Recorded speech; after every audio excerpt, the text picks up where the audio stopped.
Hello, my name is McSweeney, and welcome back to How to Properly Conduct a Layoff. This is the second video in a two-part series. In the first video, we took a look at how to identify your key personnel, the personnel that are going to help you rebuild when this downturn is over. Also to identify those that you can let go. Now, if you like what you see, please click the like button. And don't forget to subscribe so that you don't miss any of my upcoming videos. Well, let's get started.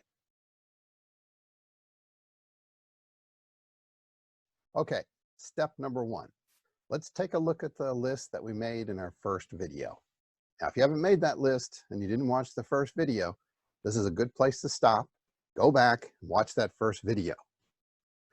Now that we've got our list, let's take a second look at it. Remember, these are the people that are going to help you rebuild your company. They're going to help get you through this downtime. So make sure they're your most talented, but they're the most flexible, and people who are going to not complain about leak coverage and do whatever is necessary when you have a shortened staff. Make sure it doesn't have your best friend on it or your family, because right now we're talking about survivability. Okay, now with this list, now we can go forward. Okay, step number two, consult your lawyer. Now I say this because most people use a lawyer to get them out of trouble. But my philosophy has always been consult my lawyer so that he can keep me from getting into trouble. So I'll say it again, consult your lawyer before you go any further. Every country has its own set of labor laws. So you got to make sure that you're within the law as much as you possibly can be. And if you can't do something according to the law, at least you're prepared for it. So if the government comes knocking, your lawyers already have a game plan. So now that you've consulted your lawyers, you got a general idea of what you need to do. Let's move on to step three. As we move into step three, it's important that you have not warned any of your lower management that this is coming. Because if they find out about a layoff before this meeting, they're going to talk, even if they only talk to other manager, and other employees will overhear it. And before you know it, everyone in the company knows it's happening, and everything you've been working for has been destroyed. So make sure when you bring your management staff together that they're all hearing this for the very first time.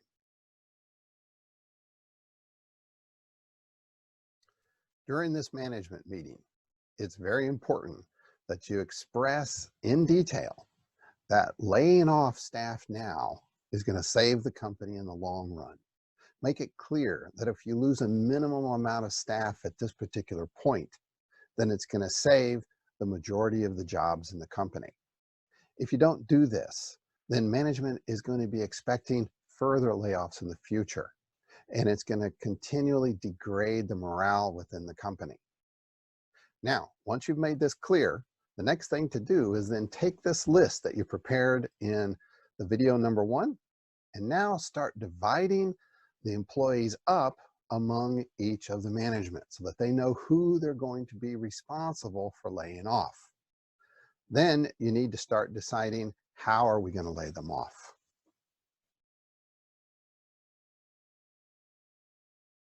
Timing is everything.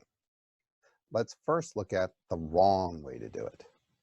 The wrong way, let's do it in the afternoon, right before quitting time. Why? Because then everybody sees the people getting laid off, and those that kept their job, they immediately go home. And during the entire evening, they're thinking, am I going to be next? Next, let's try it on Friday. Well, that's also bad because of the same reason. Friday afternoon, we let everybody go, and then the remaining staff have the entire weekend to think about what happened. And again, thinking, am I going to be next? You have to remember that human nature is always to go towards the negative. And what a person can think of in their mind is always worse than reality. So the best way to do this is on a Monday or a Tuesday, or at the latest on a Wednesday. That way, They're actually coming back to work for several days and seeing that everything's okay. And when they enter the weekend, then their mind's not going crazy with negative thoughts. Also, morning time is always the best time to do a layoff. People are just coming to work, they're still getting into the day, and when you lay people off, you're not interrupting the workflow.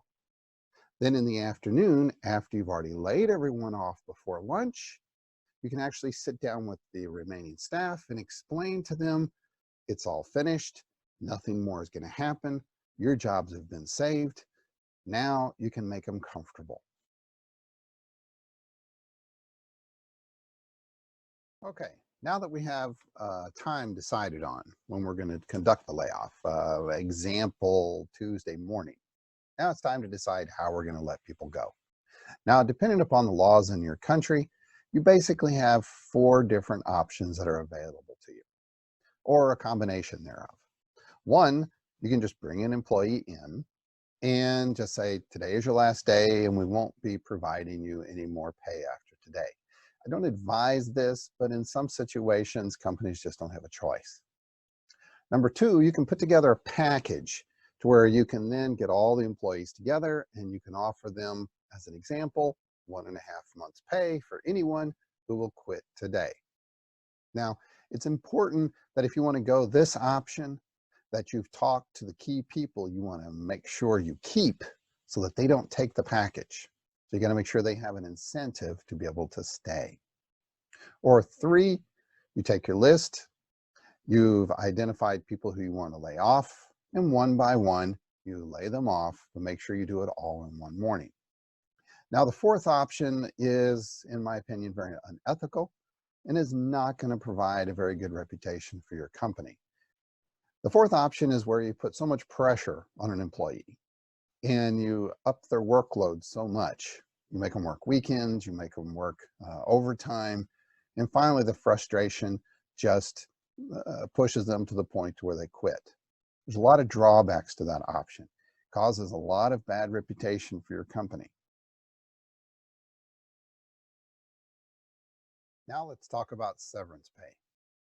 By law, most countries require that when a company lays off an employee, that it give that employee a certain number of monthly salaries. Now, this is designed to make it easier for the employee to make the transition from one job to another. Most executives don't like this because they look at it as if they're giving free money away. Don't look at it that way. What you're actually doing is you're rewarding that employee for the past work that they did and helping them make an easier transition financially to the next job. The problem is, like I discussed in my first video, is that most executives wait too long before they do a layoff. By then, they're already deep in debt, they can't make their salaries, and their market's already shifted away from them. But if an executive is planning correctly, then they're going to see those indicators of a market shifting months before it actually happens. And they can do a layoff when they still have the financial means to do it legally.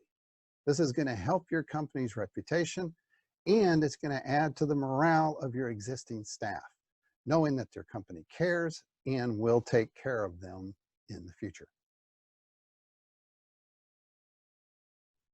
How much severance pay do I pay? Now that's a question that every executive asks when it's time for a layoff. Well, the answer is easy. Back in step 2, you consulted your lawyer, and they would have explained the labor law in your country. Let's assume that your labor law requires you to pay 3 months severance pay to an employee you lay off, and you need to lay off 30 employees. So the first thing you do is you bring in the employees that you want to keep. These are the employees that are on your list that are going to help you rebuild. And you explain to them how valued they are, what the perspectives of the company are, what kind of future they can expect. Then once they're on board, you bring the staff together and you offer them 6 weeks pay for anyone who will quit today. Now, usually you're going to lose about 1/3 of the people that you wanted to lay off. So let's assume 10 people come to you and say, I'll take that package. Why? Because they were thinking of leaving anyway. Employees always understand when companies are starting to have problems. They usually know before the management does. And so if they can get 6 weeks pay, then they can easily transition to another company and they don't have to worry about getting laid off. Now, step 2, the other 2/3, 20 employees that you want to lay off, you bring them in one at a time and you explain to them that their performance on their last review and their upcoming review isn't going to be that great. And the perspectives for them at the company isn't that bright. This isn't a lie. Otherwise, they wouldn't be on your layoff list. Then offer them 2 months' pay if they'll just quit. The majority will take this offer. Now, we assume you only have 10 employees left. Now, generally, these employees, they're never going to leave. So you're going to have to lay them off legally. But the good news is you've already got rid of 20 employees legally, and they're happy, and they left on their own. So the last 10, you can do it legally and cheaper. And in the long run, your employees are happy, your past employees are happy, and the government doesn't come knocking on your door.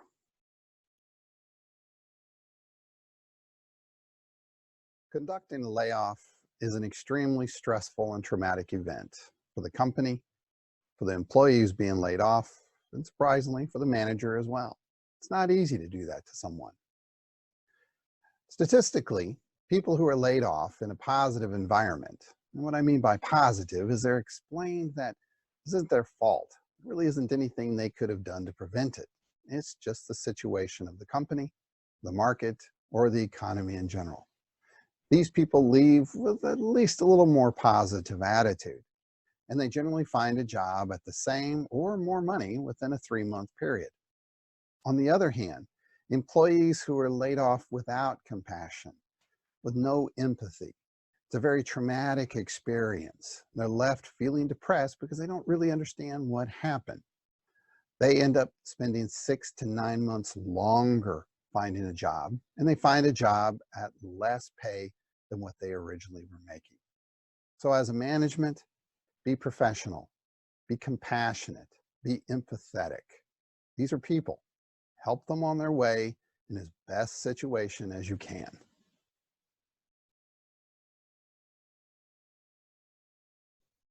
In step 3, we assigned a manager to lay off each individual employee.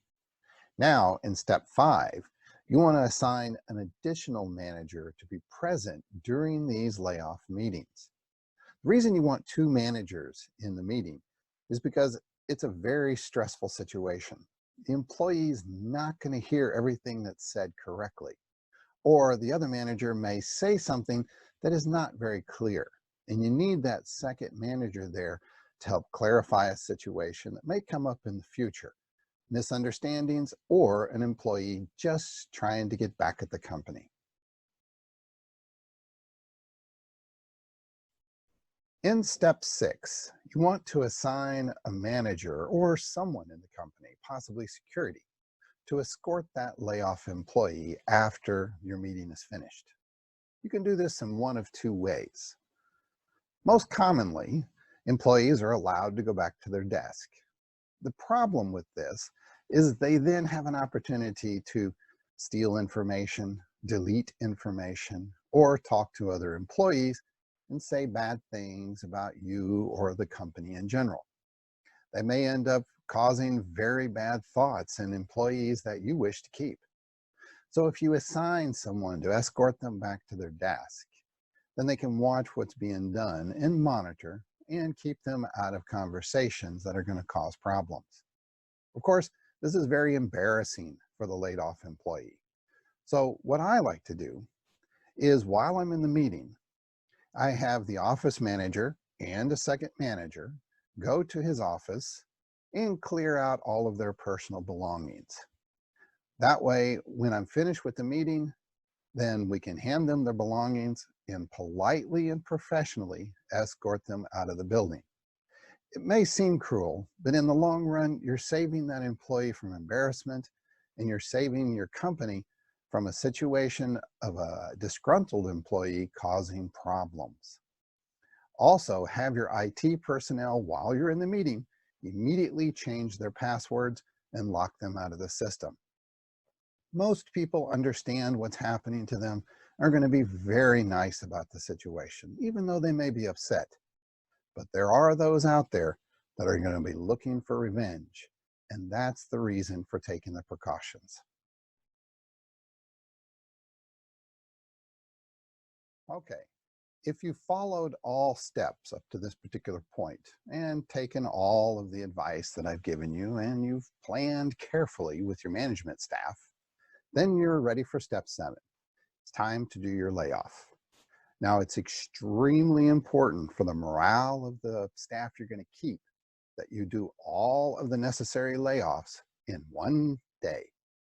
The reason for this is you want it all done so that other staff members don't have to be worrying over the next few days or the next few weeks that they're going to be next. Otherwise, the staff you want to keep are going to start looking for other jobs. So for example, if you scheduled for Tuesday in the morning to lay off 30 people, then set the schedule and make sure you actually get everyone laid off during that day. No matter how difficult or time consuming it is, it's important for the morale.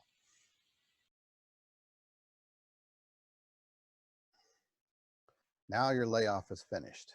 It was an extremely stressful day for everyone. Your managers are exhausted. The rest of your staff is nervous. So now, in step number 9, you're going to have a meeting with the people that are still remaining at your company. These are the people that have to carry you through the crisis. These are the people that are going to have to help you rebuild when all this is over. So in step 8, make sure that you have a plan in detail of how you're going to save the situation and what you're going to do for the next few months and how the company is going to grow in the future. That way, the remaining staff is going to have faith that all of this was necessary and want to stay.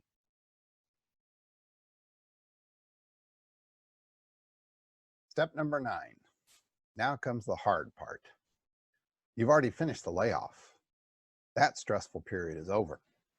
Now you have to deal with the staff that still remains. And these people have watched their colleagues and possibly their friends walk into a meeting and then walk out with no job. And as you can imagine, they're nervous. So bring everybody together into one meeting. Make sure everybody is there. Explain to them that what happened was necessary. But now that it's done, everybody's job is safe. Make sure that you have the plan with you from step number 8 so that you can explain in detail any questions that they may have. Explain that the company is now ready to move forward to survive this downtime, maybe to even refocus. Explain that you're going to be asking a lot from the staff, but in return, the staff is going to have secure jobs, and the profitability of the company will secure that in the future. Explain that you're going to have to be taking new directions and there'll be new opportunities for the staff. And above all, don't rush through this meeting. Take as long as necessary so that at the end, your staff is at least comfortable. They're not going to be happy, but at least they'll be comfortable with what is happening and that they're secure in their jobs. Well, that concludes our series on how to properly perform a layoff. I hope you found these videos informative. If you did, please click the like button. And don't forget to subscribe so that you won't miss any of my upcoming videos. I'm Eric McSweeney, and I'll see you in the trenches.